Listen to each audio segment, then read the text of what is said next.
வணக்கம் நண்பர்களே. இன்று நாம் ஒரு சுவாரஸ்யமான ஆன்மீக விஷயத்தை பற்றி பார்க்க போகிறோம். அதுதான் மூன்றாவது கண். மூன்றாவது கண் என்றாலே பலருக்கு அது ஏதோ ஒரு அமானுஷ சக்தி மாதிரி தோணும். ஆனால் உண்மையில் அது நம்முள் இருக்கின்ற ஆக்ஞா சக்கரமே. அதாவது ஆறாவது சக்கரம்.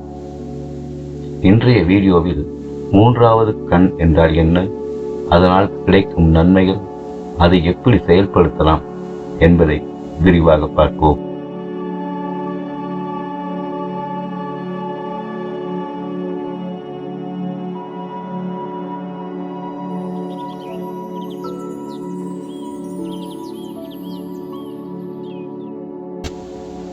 மூன்றாவது கண் நம் நெற்றியின் புருவங்களுக்கு மத்தியில் இருக்கும் ஒரு சக்கரம். இதை ஆக்ஞாகரா அல்லது இன்ட்யூஷன் சக்கரா என்று அழைப்பார்கள். இது திறந்தால் நம்முடைய உள்ளுணர்வு, அதாவது இன்ட்யூஷன் மிகவும் அதிகமாகும். இதை பல ஆன்மீக நூல்கள் அறிவின் கதவு அல்லது ஞானத்தை அடைவதற்கான பாதை என்றும் சொல்லியிருக்கின்றன.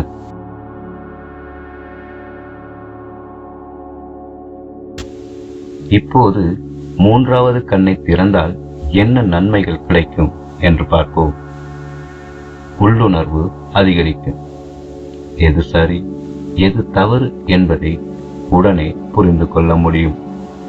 அது மட்டுமல்லாது சரியான முடிவுகளையும் எடுப்பதற்கு இது துணை செய்யும்.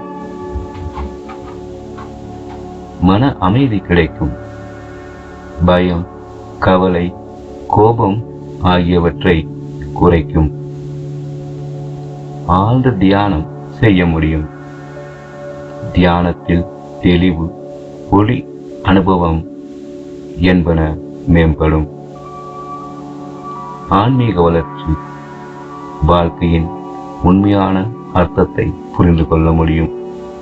நாம் ஏன் பிறந்தோம், ஏன் இங்கு இருக்கிறோம், நம் வாழ்க்கையில் என்ன நடந்து கொண்டிருக்கின்றன என்பதை பற்றிய போதிய விழிப்புணர்வு எமக்கு ஏற்படும். கனவுகளின் மூலம் செய்திகளை பெறலாம். நமது எதிர்கால நடவடிக்கைகள் குறித்து பலர் கனவுகளின் வழியே ஆன்மீக உணர்வுகளையும் பெறுகிறார்கள். இப்போது முக்கியமான பகுதி, மூன்றாவது கண்ணை எப்படி திறப்பது என்பது பற்றிய சில படிமுறைகளை பார்ப்போம். தியானம். ஒரு அமைதியான இடத்தை தேர்வு செய்து கொள்ளுங்கள். அமைதியாக அமர்ந்தபடி கண்களை மூடிக்கொள்ளுங்கள். மெதுவாக மூச்சை உள்ளே இழுத்து வெளியே விடுங்கள். இவ்வாறு 5 to 10 முறை மூச்சு பயிற்சியை செய்யுங்கள். இப்போது உங்களது மனமானது மிகவும் அமைதி நிலையில் இருக்கும். மிக சாந்தமாகவும் மாறியிருக்கும். இப்போது நெற்றியின் நடுவே ஒரு ஒளி இருப்பது போலவும் அது பிரகாசமாக இருப்பது போலவும் கற்பனை செய்யுங்கள்.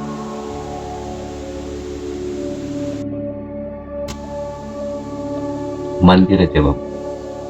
ஓம் அல்லது ஓம் நம சிவாய என்ற மந்திரங்களை தொடர்ந்து ஜெபம் செய்யுங்கள். ஒவ்வொரு முறை ஜெபிக்கும் போதும் அந்த ஒளி நெற்றியில் அதிர்வது போல கற்பனை செய்யுங்கள். மூச்சு பயிற்சி, அதாவது பிராணாயாமம். உங்களது இடது மூக்கால் மூச்சை மெதுவாக உள்ளே இழுத்து வலது மூக்கு நாசி வழியே மூச்சை மெதுவாக வெளியே விடுங்கள். இதை நாடி சுத்தி என்பார்கள். பிறகு வலது இடது இடது வலது என மாற்றி மாற்றி செய்யுங்கள். இந்த பயிற்சியை நீங்கள் சிறிது நேரம் செய்யலாம். 5 to 10 நிமிடம் கூட செய்யலாம். நிற கற்பனை, விசுவலைசேஷன். தியானத்தில் உங்கள் நெற்றியில் நீல நிற அல்லது ஊதா நிற ஒளி ஒளிர்கிறதாக கற்பனை செய்து கொள்ளுங்கள். கனவுகளை கவனித்தல். தினசரி கனவுகளை நினைவில் வைத்துக் கொள்ளுங்கள். 3வது கண் திறக்கும் போது கனவுகள் மூலம் நீங்கள் பல்வேறுபட்ட செய்திகளையும் பெறுவீர்கள். பொறுமை. 3வது கண் ஒரே நாளில் திறந்து விடாது. இதனை தினமும் 10 to 15 நிமிடம் பயிற்சி செய்தல் வேண்டும். இவ்வாறு நீங்கள் பயிற்சி செய்து வந்தால் மெதுவாகவும் இயற்கையாகவே உங்கள் 3வது கண்ணானது திறந்துவிடும். உங்கள் பயிற்சியின் தன்மைக்கேற்ப ஒரு சில நாட்களிலோ அல்லது ஒரு சில வாரங்களிலோ திறக்கும். அதுவரையும் நீங்கள் பொறுமையாக பயிற்சி செய்வது மிக மிக அவசியம். 3வது கண் என்பது அமானுஷ்யமான ஒரு சக்தி அல்ல. அது உங்களுக்குள் இருக்கும் ஆன்மீக பேராற்றல். இதை திறந்தால் உங்களுடைய அறிவு விரிவடையும், உள்ளுணர்வு வலுப்படும், மனம் மிகவும் அமைதியாகி சாந்தமாகும். இன்று சொன்ன பயிற்சிகளை தினமும் சிறிது நேரம் செய்து வாருங்கள். உங்கள் வாழ்க்கையில் மிகப்பெரிய மாற்றங்களை நீங்கள் காண்பீர்கள். இந்த காணொளி தொடர்பான உங்கள் கருத்துக்களை பதிவிடுங்கள். மேலும் இது போன்ற காணொளிகளுக்கு சப்ஸ்கிரைப் செய்து தொடர்ந்து இணைந்திருங்கள். நன்றி. அடுத்த காணொளி சந்திப்போம்.